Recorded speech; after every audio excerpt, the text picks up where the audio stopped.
What is up, everybody? We are now a month into the winter 2023 anime season, and I am finally here to give my top 10 best new anime of the year. It has taken a while. It is a lot of shows to go through, over 60 shows, and it was a struggle. But I wanted to get a sense of every single show before I got on here and let you guys know what my top picks are. Shows that you should be looking out for, despite us having way too many shows to really kind of dig through. To set some ground rules, I will not be putting anything that's a continuing or returning show in this top 10 list. I'll be talking about them later on. Any shows that are carrying over from the fall season will not be included as well. I'm pretty sure at this point you already know if you like them or not. But with that said, as per usual, I would love for you guys to go down in the comments down below and let me know what your top 10 anime of this season is so far. It doesn't have to be shows that are only new shows, but whatever you want to put in there. I love hearing from you guys. These lists are not about me saying my anime are better than yours. It's really for us all to come together and kind of go, hey man, check this one out. Oh, that's great. Let me check that out. But with that said, let's jump into my top 10 new anime of the winter 2023 anime season. For my number 10, I have a doozy.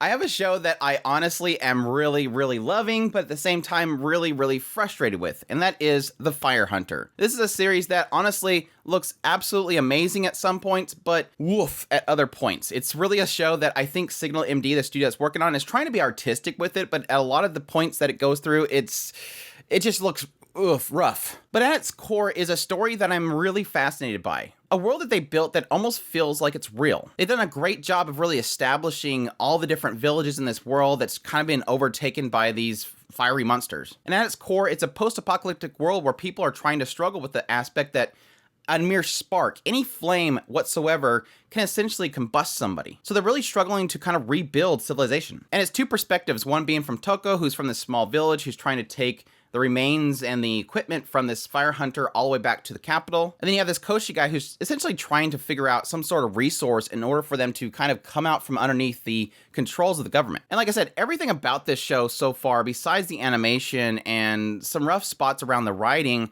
is very intriguing. And I just have like high hopes for the show. It's just kind of that hidden gem that could possibly be rough, but at the same time, extremely unique. For my number 9, I have is High Card. This is an absolute surprise for me because I figured this show would just be an absolute throwaway. But honestly, after watching a few episodes of it, I'm already in love with it. And it's not that it's doing anything incredible. The overall story isn't amazing. This isn't one of those shows where you're going to probably have to think really hard about what's going on.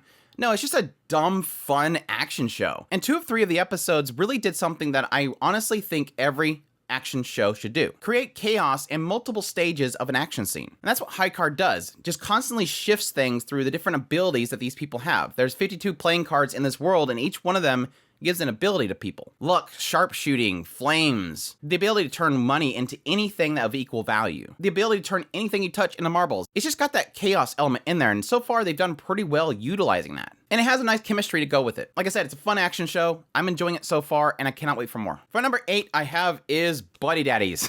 PA Works' new action show with assassins that essentially have to take in this little girl. So yeah, it's basically a Spy X Family original by PA Works. So yes, you know it's gonna look good, it's gonna sound good, and everything. But I think the great thing that Buddy Daddies so far has really kind of captured me with is just the chemistry of the characters and that little snippet of backstory that we're getting with each one of them. The main 2 characters, which again are assassins, both have their issues from the past while at the same time trying to strive forward. Rei and his issues with his parents, and Kazuki in the issues of him being a parent. And then yes, at the core, having this innocent nature of Miri, who's just an absolute bundle of fun. Yes, she really reminds me of Anya, but a much more immature Anya. Again, she can't understand people, read their minds like Anya can. And PA Works is doing a really great job of portraying her as just being a little scamp that's just running around and being silly. And yes, the fact that every time they go out to do an assassination, Miri gets in their way.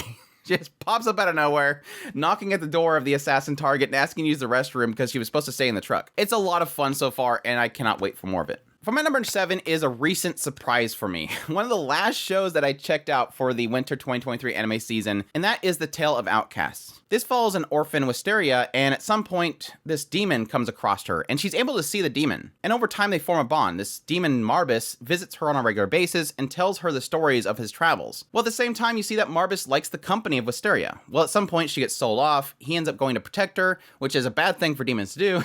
at which point she makes a pact with him, gives up her eyes, the ability to see demons, and the ability to see anything. And what comes from this after this is Marbus takes Wisteria and they travel together. And this is something that excites Marbus because he's been traveling for hundreds of years and really hasn't enjoyed his life recently. He's immortal. But now he has somebody at his side. And so it kind of becomes this codependency thing where, yes, Marbus tells Wisteria whatever they see in their travels, while at the same time Wisteria becomes essentially this companion that Marbus has always been seeking. The chemistry of the series, I think, is what sells it. It's not doing anything incredible overall, but I think the chemistry is really, really solid. I enjoy watching these people interact. Even the other characters they introduce later, just seeing them interact with each other is so much fun. Like I said, I had no expectations coming into it. It really, really surprised me. Going into my number 6 is Sugar Apple Fairy Tale. This show looks absolutely gorgeous. I love the style of it and the aesthetic of the characters, the eyes, the wings, everything. It's essentially this world that mankind has enslaved the fairies. We follow a girl named An who has just lost her mother recently, and she's traveling up to the kingdom in order to compete in this competition. She's a sugar confectionist, and she's trying to get it recognized by the king so that she can make something for her mother to pass on. And her travels are dangerous, so she ends up essentially buying a fairy. And this fairy wants to take his wing back because they basically control the fairies by keeping their wing inside of this pouch. And if they squeeze it, it harms them. And so it kind of turns this whole thing where her mother instilled upon her to always treat fairies with respect, never look down upon them. So it's this struggle in the idea that she wants to be friends with this guy, even though she's essentially carrying his wing. While at the same time, he's a nasty guy that, yeah, you would assume he would probably be willing to kill her in the middle of the night and take his wing back and be free. But she promises that she's going to give his wing back once they finish their travels. I kind of describe this series as like a beautiful and disgusting world. And the idea that, yes, it's humans controlling the fairies, but at the same time, it's a beautiful looking world. And the storytelling itself is very fairy tale-esque. I will admit that the later part of the recent episode that I watched with this Jonas character running off with something really, really bugged me writing-wise, but at the same time, everything else about it I really enjoyed, and I like the chemistry they're building with the characters so far. For my number 5 I have is Kaina of the Great Snow Sea. I am a huge, huge, huge fan of Nihei, and Nihei, who worked on Night Sidonia, he's the creator of Blamu, Apozims. He's a really fascinating creator that I have loved all of his works, and I've loved his work with Polygon Pictures. And yes, this is a Polygon Picture show, so yes, full CGI. But honestly, I've always loved the work they do together. The aesthetic, the world building, the visual design, everything about this show screams Andrew. Nihei's always great at creating worlds that essentially have been lost, and the rediscovery of that world itself. And I really do feel like Kaina of the Great Snow Sea is doing that as well. This idea of having this world that's covered in snow and these great trees that built this canopy around it. And so you have people above the canopy and those that are below it. And that kind of rediscovery that there's people on both sides, and yes, trying to find some way of surviving as their water source is slowly dwindling away. Now, I can't quite say that the overall story itself has grabbed me, but I think the world building so far has. And I really am looking forward to where this show goes from here, being an original series, and yes, also having a movie later on. Supposedly a full complete story, ? But it's super intriguing, and I cannot wait to see where it goes from here. For my number 4 I have is Saving 80,000 Gold in Another World for My Retirement. This is another surprise show for me this year. Honestly, I really had zero expectations coming into this show. I watched the PV. I wasn't really into the idea. I did like the aspect of somebody jumping between worlds, but just the visual design, and I didn't really know it was going to do enough to really grab me. But it has. This is essentially a girl who is falling off this cliff because some dudes pushed her off of it, and she ends up being transported into another world. But not only that, she's given the ability to actually go back and forth between the two worlds just by thinking of a location. And so she ends up using this to her advantage. Realizing this other world uses currency like gold, she decides that she's going to essentially sell things from our world and power and whatnot from our world to this other world to gain gold, bring it back, and convert it into currency that we can use here. Like the title leads you to believe, she's saving up for her retirement. And so far, it's really clever in that whole idea. She's establishing aspects like she's not overpowered, so she's got to get protection, so she trains to use weapons in our world, and then brings them over to the other world. And you also see the aspect of the comedy around the worlds colliding thing, where you have, yes, like a pocket knife in the other world is something they've never seen before. Yes, perfect pearl necklaces, all this kind of stuff that, again, are normalcies here, but rarities there. And they're pulling that off great so far, and I really do like the main character. I love this whole aspect of her trying to trick this noble family, and at some point realizing that she's lost her own family and getting that bond between the two of them. It has little heartwarming moments in there as well. But like I said, it's really shocked me, and I cannot wait for more. Getting into my top 3, these are the shows that every single week I look forward to. Once it pops, I gotta watch it. These are the ones that have me really excited and I really hope become contenders for my favorite of the season. For my number 3, I have is Handyman Saito in Another World. This one is an absolute shock for me. It essentially follows a handyman from our world who, yes, on his daily routine, doesn't seem like anybody really cares or appreciates the efforts that he puts into stuff. Not that he seeks attention, it's just more of an aspect that people look down upon him. And he finds himself transported to this other world where he essentially joins an adventure party and is essentially a thief. They hired him to pick locks for these chests, and yes, over time, he kind of shows them other skills that he knows because, again, he's kind of a jack of all trades. So building things, repairing things, all those things. They really, really like what he does. They shower so much praise upon him because he helps them out so much. And this makes him really love this new world that he's in because he's finally appreciative for all the skills that he's learned. But that's kind of the setup to what is kind of a very skit-based series. Now, this does seem to be shifting as we got into the later episodes, but for a good portion of it, it's kind of jumping around to different characters to show their quirks. And yes, there's a lot of really quirky people in this world that had me laughing out loud. It's a very comedy-driven show. And a lot of that comedy is around kind of the absurd assumptions you make about certain characters and how they kind of break those assumptions. One of the funniest moments is this monk elf and this human healer. And there's two different segments. One is from the elf's perspective and one is from the human's perspective. And what you get a sense of really quickly is this human healer wants this elf to get hurt because she wants to own her, basically. Like, I want you to need me. And it's just super weird. The old senile wizard that forgets what party he's in. The twin-tailed little girl that carries the large gigantic axe. The dwarf mage with insane armor. It's a quirky show that I have so much fun watching every single week. And I cannot wait for more. And like I said, it was very skit-based, which was kind of jarring at first, but it really does feel like it's focusing in on a single storyline now. It's introduced everybody, and now they've all kind of come together. But yeah, I definitely recommend Handyman Saito. Moving on to my number 2. Oh my gosh, my liquidity coil of this season. Magical Revolution of the Reincarnated Princess and the Genius Young Lady. This show is absolutely fantastic. It is characters, characters, characters. I love these characters. They're doing a fantastic job at the chemistry and the writing of the characters in the series. Most of the focus is on Anisfia, and she is a princess of this kingdom. And at some point when she's growing up, she suddenly had visions of her previous life, which was, yes, a modern times Japan. But it's not like your typical isekai. She doesn't suddenly become aware and goes, oh, well, I'm an isekai. Better take advantage of this world. It almost seems like it's just she sees visions and it inspired her. So it's kind of like Grimgar Fantasy Nash, where she sees images of her previous life, but she doesn't have knowledge of her previous life. It doesn't seem so far. And there's one problem with this princess is that she can't use magic. And she really wants to use magic. She wants to fly. She wants to be like all the other people of this world that, yes, a portion of it know how to use magic, especially the royal family. They're expected to know magic. And her focus in magicology is the idea of trying to bestow upon people equipment and stuff so that they can use magic. And this leads her to essentially give up the throne, which leaves it to her brother. And as the story goes along, the brother, the prince, has to be wed to Euphyllia, this lady that's pretty much been raised to be the next queen. She's gonna marry him and become the queen. Well, he decides that he doesn't want that. He's got this other girl that he wants to be with, so he basically publicly shames Euphyllia. And Anisfia comes in and sweeps her off her feet, takes her away. And what's kind of cool is that this Euphyllia, her life is ruined at this point. The prince just claimed all this stuff, she's ruined. But Anisfia decides to bring her into her lab to learn magicology and decides to have her be the poster child. Because Euphyllia is special, and somebody that Anisfia knows. Somebody that knows how to use all the elements. In Anisfia's eyes, Euphyllia is what she always wanted to be. And over time, you see them struggling with their insecurities and coming together. And where it gets really good is you have the aspect of Euphyllia and the fact that she's lived her whole life for the prince, and now she's suddenly has no purpose. At the same time, Anisfia trying to kind of pull her out of that. And they're doing a really incredible job of that so far. Every character in the show so far is absolutely fantastic. The king, the maid, again, the prince, I'm sure they're gonna get something cool with him. I hate him still though.